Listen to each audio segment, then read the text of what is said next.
நெல்லை, தூத்துக்குடி, தென்காசி, கன்னியாகுமரி ஆகிய 4 மாவட்டங்களில் தொடர்ந்து கனமழை பெய்து வரக்கூடிய சூழலில் மக்களின் இயல்பு வாழ்க்கை முற்றிலுமாக முடங்கி போயிருக்கிறது.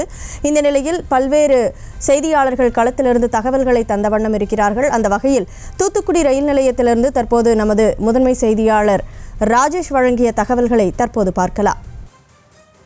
வணக்கம். தூத்துக்குடியை பொறுத்தவரையிலே தொடர்ச்சியாக 2 நாட்களாக அதிக மழை பெய்து வரக்கூடிய காரணத்தால் போக்குவரத்து பல இடங்களில் துண்டிக்கப்பட்டிருக்கிறது. தற்போது நாம் இருக்கக்கூடிய இடம் தூத்துக்குடி முத்துநகர் அந்த ரயில்வே ஸ்டேஷன்ல தான் தற்போது நாம் இருக்கிறோம். இங்க பாத்தீங்கன்னா ஒரு ட்ரெயின் கூட இங்க போல ட்ரெயின் போக்குவரத்து என்பது முழுமையாக நிறுத்தப்பட்டிருக்கின்றது. அதாவது சென்னை, கோயம்புத்தூர் உள்ளிட்ட பல முக்கிய மாவட்டங்களுக்கு செல்லக்கூடிய ஒரு பிரதான ரயில் நிலையமாக இது இருக்கின்றது. தூத்துக்குடி மக்களுடைய பிரதான ரயில் நிலையம் என்று சொன்னால் முத்துநகர் அந்த ரயில் நிலையம் தான் இது. இந்த இடத்தில் தான் பல மாவட்டங்களுக்கு செல்லக்கூடிய ரயில்கள் செல்லும். ஆனால் நேற்று இரவிலிருந்தே இந்த ரயில் சேவை முழுவதுமாக துண்டிக்கப்பட்டிருப்பதாக இந்த பகுதியில் இருக்கக்கூடியவர்கள் தெரிவிக்கிறார்கள். பயணிகள் கூட பெரும்பாலும் நாம் பார்க்க முடியவில்லை.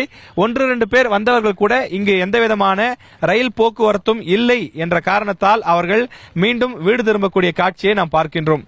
ஏனென்றால் பேருந்து நிலையங்களில் இருந்து பேருந்துகள் எதுவும் செல்ல முடியாத நிலை இருக்கின்றது. அதே போல இருசக்கர வாகனங்களில் செல்லலாம் என முயற்சி செய்தாலும் யாராலும் செல்ல முடியாத ஒரு நிலை இருக்கின்றது. ஏனென்றால் அந்த சிறு சிறு தெருக்கள் கூட தீவு போல மாறி நிற்கக்கூடிய ஒரு காட்சியை தான் நம்மால் பல இடங்களில் பார்க்க முடிகின்றது. இந்த தூத்துக்குடியினுடைய அநேக இடங்களில் மழைநீர் அந்த வெள்ளம் சூழ்ந்திருக்கின்றது. பல இடங்களில் குடியிருப்பு பகுதிகளுக்குள்ளேயும் தண்ணீர் சென்றிருக்கின்றது.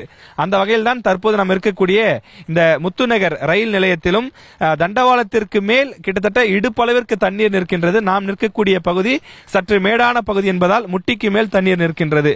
இந்த நிலையில மேற்கொண்டு ரயில் போக்குவரத்து என்பது செல்ல முடியாத, பயணிக்க முடியாத ஒரு சூழல் இருப்பதனால் நேற்று இரவிலிருந்தே அங்கிருந்து வரக்கூடிய ரயில்களும் சரி, இங்கிருந்து செல்ல வேண்டிய அந்த ரயில்களும் சரி துண்டிக்கப்பட்டிருக்கின்றது.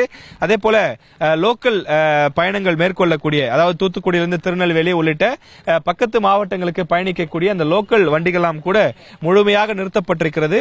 மீண்டும் ரயில் போக்குவரத்து எப்போது தொடங்கப்படும் என்ற ஒரு எதிர்பார்ப்பு இருக்கக்கூடிய நிலையில் தற்போதைக்கு ரயில் போக்குவரத்து கிடையாது என்பதுதான் இங்க இருக்கக்கூடிய அலுவலர்கள் தெரிவிக்கக்கூடிய கருத்தாக இருக்கின்றது. தூத்துக்குடியை பொறுத்தவரையில் ரயில் போக்குவரத்து, அதே போல பேருந்து போக்குவரத்து உள்ளிட்ட எந்த போக்குவரத்துமே இல்லாத காரணத்தால் இந்த பகுதி மக்களுடைய அந்த இயல்பு வாழ்க்கை என்பது முற்றிலுமாக பாதிக்கப்பட்டு இருக்கிறது என்பதுதான் நம்மால் இங்கிருந்து பார்க்க முடிகின்றது.